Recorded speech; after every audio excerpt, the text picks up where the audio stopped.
বাংলা অর্থ কি? এটা তো গ্রাম্য এলাকার মানুষকে বোঝানো হয়নি। এর বাংলা অর্থটার মানে হলো আপনি বিচারাধীন।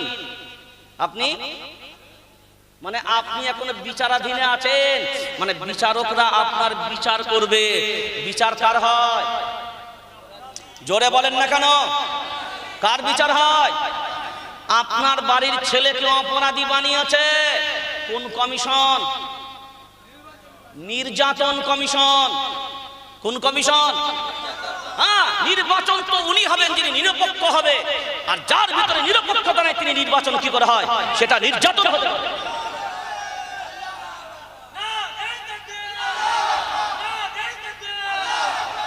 আর মনে রেখে দেবেন একটা জিনিস, স্লোগান এখানেই সীমাবদ্ধ নয়। এ জাতির এটাই চরম মূর্খতা। কেউ একটা পানি পড়া দিয়ে দিবে, কেউ একটা ফুক পড়া দিয়ে দিবে, তোদের কোনো টেনশন নাই, ডিলেট হয়েছে তো কি হয়েছে, আমরা আছি। বলে আমরা আছি পরে ভাববো, আগে নামটা ভোটার লিস্টে তুলে দে, তারপরে কথা বলবো। কোনো কথা হবে না, একটাই কথা, আমি এ দেশের নাগরিক, তোরা সবাই জানিস। কথা বলে না, আমি এ দেশের নাগরিক সবাই জানিস। মনে রেখে দেবেন একটা জিনিস, আজ যদি আমার পায়ের এই বিস্ফোরা একটা শরীরকে নাড়িয়ে দিতে পারে, আপনি তখনই পরিবারের গার্জেন অভিভাবক দাবি করবেন। যখন আপনার পরিবারের একজন ডিলেট হয়ে যাবে, মুছে দেবে, তখন যদি আপনি মুখ বন্ধ করে বসে থাকেন, তো বুঝে নিতে হবে আপনার পরিবারের প্রতি আপনার পরিপূর্ণ দায়বদ্ধতা নেই। কি নেই বললাম? দায়বদ্ধতা নেই। আসলের গল্প তো এখানে নয়, গল্প হলো ওই জায়গায়। ওই জন্যই বললাম না, হ্যাঁ, রব্বানা আখরিজনা, আয় আল্লাহ আমাদেরকে বের করে দাও মিন হাদিহিল ক্বরিয়াতিল যালিমি আহলুহা, এই জালিম অধিবাসীদের ভিতর থেকে। তারপরে যে দুটো কথা বলেছে না, এটাও আল্লাহ এই কোরআনুল কারীমে কোট করেছে। হ্যাঁ, ওয়াজআল লানা মিন লাদুনকা ওয়ালিয়্যা,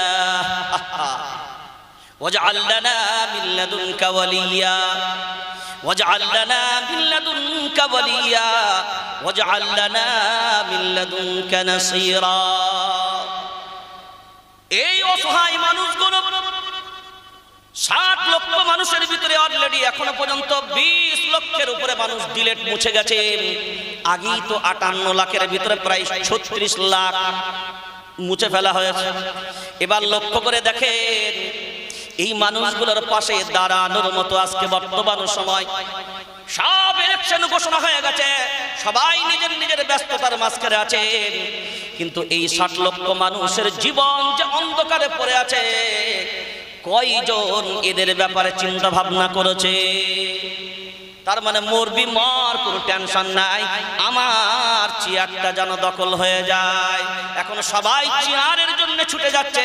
এই জাতির জন্য কারোর কোনো গল্প নাই, এই জাতির জন্য কারোর কোনো ভাবনা নাই। কারণ যদি জাতির জন্য ভাবনা থাকতো, আমার মতের সাথে আপনার মত নাও মিল হতে পারে, কিন্তু আপনি আমাকে জবাব দেন, যদি এই জাতির প্রতি দরদ হতো, তাহলে সব নেতাদের একটাই আওয়াজ হতো, আগে ভোটার পরে ভোট, বঙ্গবাসী বাঁধো জোট। আগে ভোটার, আগে ভোটার পরে ভোট, সব জায়গায় একই আওয়াজ হতো। কিসের নির্বাচন? ভোটাররাই যদি ভোট দেবার অধিকার না পায়, বাংলায় কোনো নির্বাচন করতে দেওয়া যাবে না। এইরকম স্লোগান আওয়াজ যদি প্রত্যেকটা ঘরে ঘরে উত্তর আল্লাহর গোলাম, তাহলে নিশ্চিত আমি, ভারতবর্ষ হলো এমন একটা দেশ যেখানে সংবিধান অধিকার দিয়েছে পিসফুল আন্দোলন করার। এই অধিকার আছে না নাই? জোরে অধিকার আছে না নাই? আরে আন্দোলন করা কিন্তু শরীয়ত বিরোধী নয়। আমি ওইটাই তো আপনাকে ওই আয়াতটাই বোঝাচ্ছি। আল্লাহর জন্য, কাদের জন্য? এই অসহায় পুরুষ আজকে যারা মুছে গেছে, অসহায় না? কথা বল। আজকে যে নারীগুলো মুছে গেছে, অসহায় না? আর যাদের পরিবার থেকে মা বাবা মুছে যাবে, ওদের সন্তানগুলো, কথা বলে না, অসহায়। এই অসহায়টা এখনো বুঝতে পারেননি। এবার আমার নমুনাটা এবার লক্ষ্য করে দেখেন, খুব ভালো করে তাকান। আমার ফ্যামিলিতে 8 জন, তো 8 জনের ভিতরে যদি 6 জন নাগরিক হয়, তাহলে দেখা গেল 2 জন মুছে গেছে, মানে 2 জন ডিলেট হয়ে গেছে। আল্লাহ না করুক, ক্ষমতার পরিবর্তন হলো, কোন জালিম ক্ষমতায় আসলো, সে এসে বলবে কি ব্যাপার, এই পরিবার থেকে 2 জন ডিলেট আর 6 জন এদেশের নাগরিক কি করে হয়? তাহলে এটা গোলমাল হয়েছে, এটা গোলমাল হয়েছে, এর নতুন করে তদন্ত হওয়া দরকার। নতুন করে কথা বলে না, তখন ওই দুটো ডিলেটকে শো করে, কারণ জানবেন ভারতবর্ষের আইনের একটা দিক হলো, একই মামলার যদি 10 জন আসামি হয়, একজনের যদি জামিন হয়ে যায়, একজনের যদি ওই মামলাতে জামিন হয়, ওই একজনের জামিনকে শো করে অন্যান্য 9 জন অপরাধীর জন্য পোটাপ দেওয়া হয়, যে যদি এই কেসের আসামি হওয়ার পরে তিনি জামিন হন, তাহলে এই 9 জনকেও জামিন দেওয়া চাই, কারণ এই 9 জনকেও জামিন দেওয়া যাবে। দেখা যায় একজনের দোহাই দিয়ে বাকি 9 জনকেও মুক্ত করা যায়, তেমনি এই 2 জনের দোহাই দিয়ে পুরো পরিবারটাকেও ধ্বংস করার চক্রান্ত হতে পারে। আর যার কারণে এটাই করেছে, বেশিরভাগ সব পরিবার থেকে 1 জন 2 জন করে নিয়েছে, এমন হয়নি যে পুরো পরিবারটাকে ধরেন, নিয়েছে সব পরিবার থেকে একটু একটু করে নিয়ে ওই বিস্ফোরার মতন ঢুকিয়ে দিয়েছে। যন্ত্রণা তুই একা ভুগবি তা নয়, গোটা পরিবারটাই ভোগ করবে, গোটা পরিবারটাই ভোগ করবে। আজকে অনেকে বলছে কমেন্টে, হ্যাঁ তোমরা তো বেটা এবার জব্দ হয়েছে, সব বাংলাদেশ থেকে এসে ঢুকেছে, আমরা খুব গুরুত্ব দিয়ে কথাটা বলছি।